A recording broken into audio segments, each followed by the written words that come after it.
Sometimes you don't know what your game's gonna be until you start playing it. When I first started working on Mr. Sleepy Man, the player was gonna start out with the full moveset and abilities. I was going for more of a 3D Mario approach to game design, where you start with all the main stuff real early, and then other power-ups will be accessed through temporary item abilities.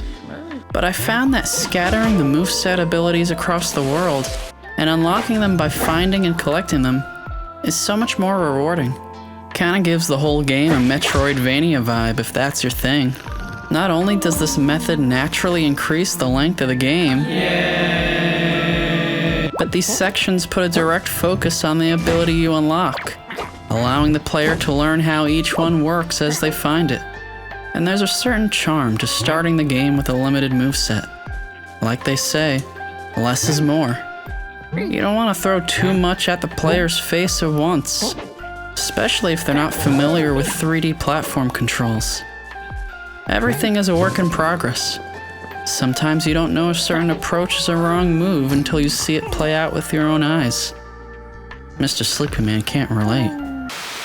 I just wish somebody would give me an award. An award? In Mr. Sleepy Man, the first objective you're given is so simple. Go back to bed. I mean, what else is there for a sleepy man to do? But in order to go back to bed, this sleepy guy needs to find his pillow. And this is where the game design got tricky for me. I was stuck on the idea that finding this item would be some kind of epic quest in itself.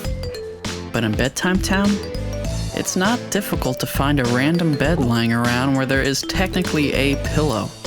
It's like the aesthetic of the entire game. It would be so confusing if you were given the objective find a pillow and yet every pillow you saw wasn't collectible. I mean, it wouldn't have been hard for me to find some Goldilocks logic as to why Mr. Sleepy Man can't collect those pillows, but that was kind of annoying in itself. So I just made every pillow you find in the game collectible. Easy. And now finding every pillow is a quest in itself. And maybe when you get them all, you can upgrade your attack power or something. Wow. 2 birds, 1 stone. But this game design method does create some interesting gameplay scenarios.